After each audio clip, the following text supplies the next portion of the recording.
चार है, चार कटेगा ही कटेगा। आप कहेंगे कैसे कटेगा, देखो यहाँ से चार कॉमन लोगे 100 बचेगा, यहाँ चार देखो, दो तो यहाँ से कटा, दो यहाँ से कटा, बचा 15। भाई सोचो 30 दूनी 60 होता, 60 को 4 से भाग देते 15 आ जाता, और 4 से यहाँ काटते 4 5 20 4 कम 4।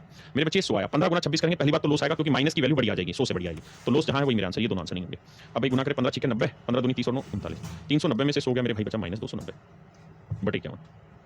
अब देखो यार हमारे पास ऑप्शन या तो 6 में है या 6 से कम है, तो मान लो अगर मैं 6% देखूं तो 6 गुना होना चाहिए तब आएगा, तो 6 5 30, यानी अगर यहाँ 50 होता तब भी यहाँ 300 लेना पड़ता 6% के लिए, या तो 300 से कम है, तो इसका मतलब ये तो मेरा आंसर नहीं होगा। ऑप्शन बी, ऑप्शन दे रहा था हम तो तुमको, तुम समझ ही नहीं रहे हो, पेपर के सवाल है बाबू, पूरा कहां कर रहे हो। अब मेरे प्यारे बच्चों एक नेक्स्ट टाइप पढ़ रहे हैं इसी में।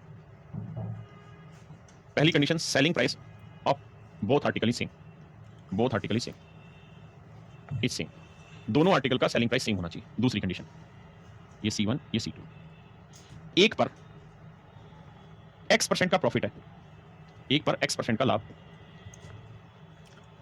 तो दूसरे पर दूसरा गलत लिख दिया ना, दूसरे पर X% की हानि, हानि हिंदी पे ना जाना भाई, अर्थ पे जाना। यानी ये कंडीशन ऐसी होगी कि दोनों आर्टिकल का सेलिंग प्राइस सेम है, लेकिन एक पे X% का प्रॉफिट होगा तो दूसरे पे X% का लॉस होगा, तो ओवरऑल हमेशा ही लॉस होगा कितने का, X² by 100% का, हमेशा X² by 100% का लॉस होगा।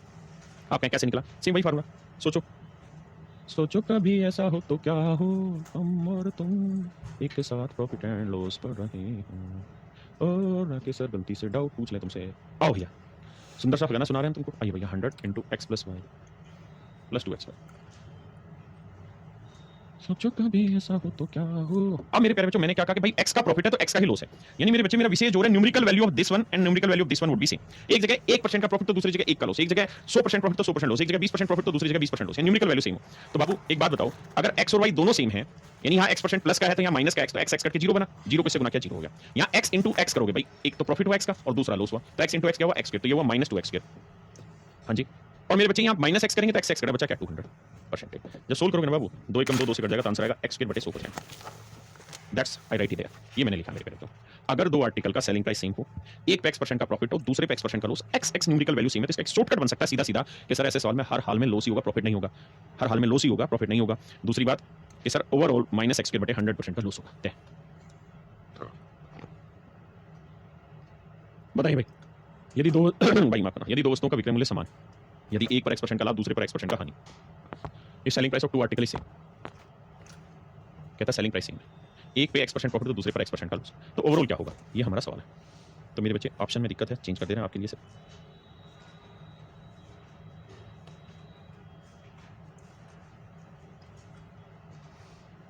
ऑप्शन चेंज कर रहे हैं भैया, यहाँ माइनस निशान लगाओ, मैं लिख दे रहा हूँ यार, क्यों टेंशन ले रहे हो, -x² by 100%, ये आंसर अभी लिख पाया, x² गलत है, -x² बटे 100% सही आंसर होगा।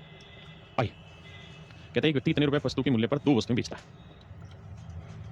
प्रति वस्तु के मूल्य पर दो वस्तुएं बेचता है, यानी दोनों ही आर्टिकल सेम रेट में बेच रहा है। पहली बात, man sell two article at rupees just each, दोनों ही आर्टिकल सेम रेट पे बेच रहा है, एक पे 5 का लाभ है तो दूसरे पे 5 की हानि, तो कुल लाभ या हानि ज्ञात करिए। देखिए मेरे बच्चे, तो ओवरऑल होना है मेरे प्यारे बच्चों क्या, x² बटे 100, ये माइनस का निशान है यार, परसेंट, तो भाई 5 का वर्ग कितना हुआ 25, 5 का वर्ग कितना हुआ 25, 5 का वर्ग मेरे प्यारे बच्चों 25, 25 बटे 100, 1 बटे 4, तो ओवरऑल 1 बटे 4% का लॉस होगा।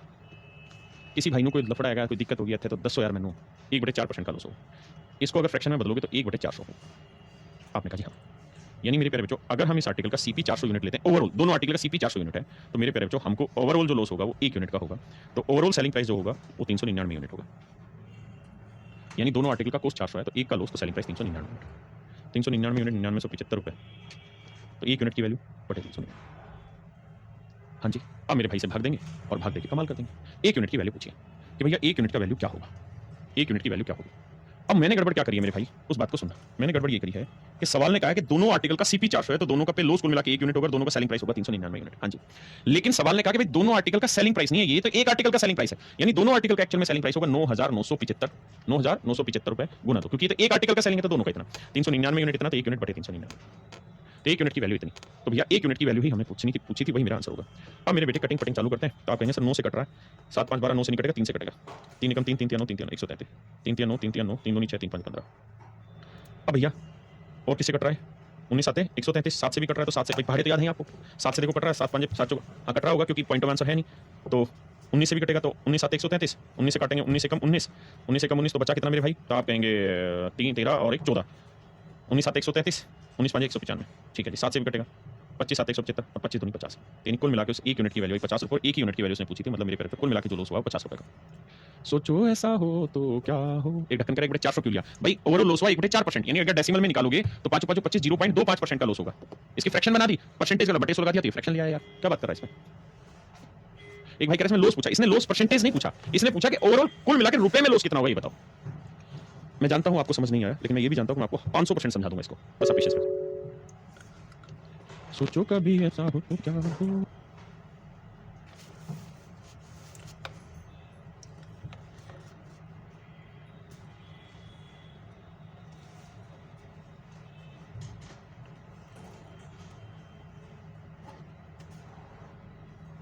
आइए मेरे प्यारे बच्चों, देखिए जी, ओवरऑल की कहानी पकड़ते हैं। ये होती है एक्स के बटे 100%।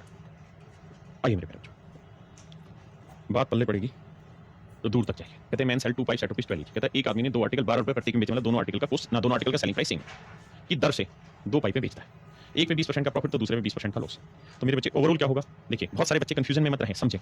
इस बार एक्स की वैल्यू 20 है तो 20 का वर्ग 400, 400 को बटे 100 से करोगे तो 4 है, यानी कुल मिला के 4% का लॉस ओवरऑल हुआ। 4% की फ्रैक्शन क्या होगी?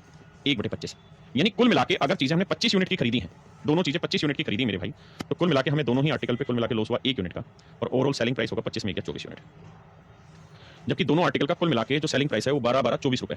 आप कहें क्यों? क्योंकि भाई 25 रुपए ना 12 रुपए पर पाइप की दर से 2 पाइप है, तो 2 पाइपों का सेलिंग है ना ये, तो एक पाइप का 12 तो 2 पाइपों का कितना हो गया? 24, तो 24 यूनिट 24 तो 1 यूनिट 1 रुपए, 1 यूनिट 1 रुपए, तो 1 यूनिट की वैल्यू 1 रुपए, मतलब 1 रुपए का लॉस।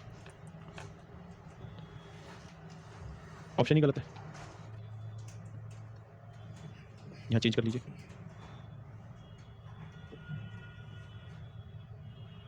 लॉस ऑफ रुपीज कि 1 रुपए का लॉस हो। क्लियर है?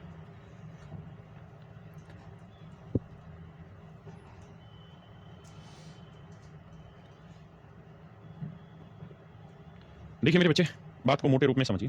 कहता 20,000 रुपए प्रति चित्रकारी, यानी दोनों आर्टिकल सेम रेट पे बेचे, ठीक है। पहले पे 25% प्रॉफिट, दूसरे पे 25% लॉस हुआ, तो ओवरऑल क्या होगा? 25 का वर्ग 625, 625 बटे 100, तो 625 बटे 100% का लॉस हुआ। फ्रैक्शन बना लो, 25 25 625, 25 चौक 100, यानी कुल मिला के मेरे प्यारे बच्चों 25/4% का लॉस हुआ।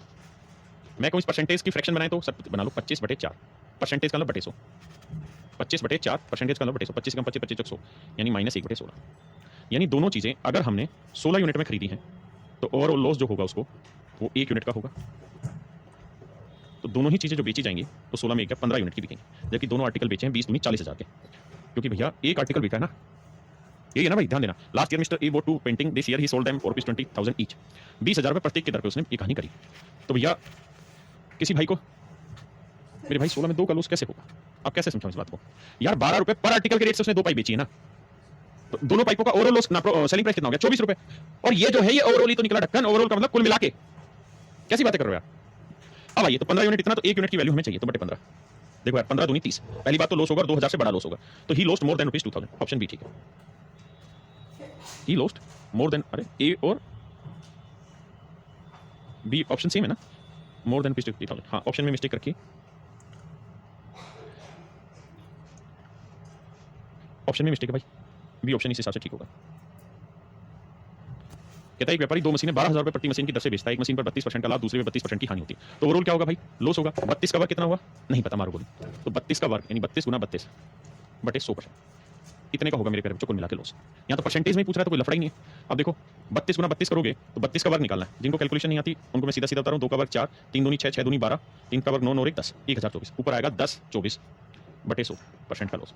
कैलकुलेशन बैठाओगे तरीके से तो आएगा 10.24%, 10.24% का लॉस। ये मेरे भाई मेरा आंसर। हाँ जी, किसी भाई ने दिक्कत है कितने नहीं? कहता है एक आदमी ने घर और दुकान खरीदी, उसने दुकान को 10% के लॉस पे और एक को प्रॉफिट और एक को लॉस पे बेचा, और सवाल की कहानी ये कहता है दोनों का विक्रय मूल्य 1-1 लाख रुपए, यानी दोनों का सेलिंग प्राइस सेम है, बोथ द आर्टिकल सेम। तो मेरे भाई एक बात बताओ, 10-10 हुआ है तो ओवरऑल क्या होगा? लॉस होगा। 10 का वर्ग 100 बटे 100%, यानी कुल मिला के मैं ये कह सकता हूं सर ओवरऑल 1% की हानि होगी। 1% की फ्रैक्शन क्या होगी भैया? 1/100। 1% की फ्रैक्शन 1/100, इसका मतलब ये हुआ भाई 1% की फ्रैक्शन क्या होती है? ढक्कन 1/100 नहीं होती। मतलब कुल मिला के अगर दोनों चीजें हमने 100 यूनिट की खरीदी तो कुल मिला के दोनों पे हमें लॉस हो रहा है 1 यूनिट का। तो दोनों चीजें हमने बेची कितने में? तो आप कहेंगे 99 यूनिट। कुल मिला के दोनों 99 यूनिट बेची, जबकि सवाल में कह रहा है दोनों 1-1 लाख की बेची, यानी दोनों कुल मिला के 1 और 1 2 लाख की बेची। तो 99 यूनिट 2 लाख, तो 1 यूनिट की वैल्यू 2/99 लाख,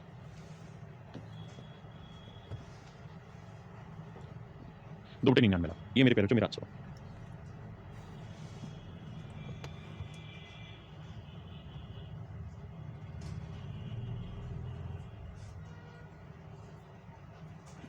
करो भाई। क्या एक आदमी ने 2 टेलीविजन 2400 रुपए प्रत्येक के हिसाब से बेचे, पहले पे 20% का प्रॉफिट, दूसरे पे 20% का लॉस, तो ओवरऑल होगा 20 का वर्ग बटे 100%, यानी 400 बटे 100 मतलब 4% का लॉस, 4% की फ्रैक्शन 1 बटे 25, यानी मेरे भाई दोनों चीजें अगर कुल मिला के 25 यूनिट में खरीदी तो दोनों पे कुल मिला के लॉस होगा 1 यूनिट का, और दोनों बेचेगा कितने में? 24 यूनिट में। और कह रहा है 2 टेलीविजन प्रत्येक 2400 का, यानी हर एक 2400 का है, तो दोनों कितने के हुए? 4800 के। तो 24 यूनिट 4800, तो 1 यूनिट की वैल्यू 200, तो 1 यूनिट की वैल्यू आ गई 200। तो कहता है भैया ओवरऑल प्रॉफिट या लॉस बताइए, तो 200 रुपए का लॉस हुआ। ये मेरे बच्चे मेरा आंसर। आज के लिए इतना रखते हैं, बाकी कल मिलेंगे।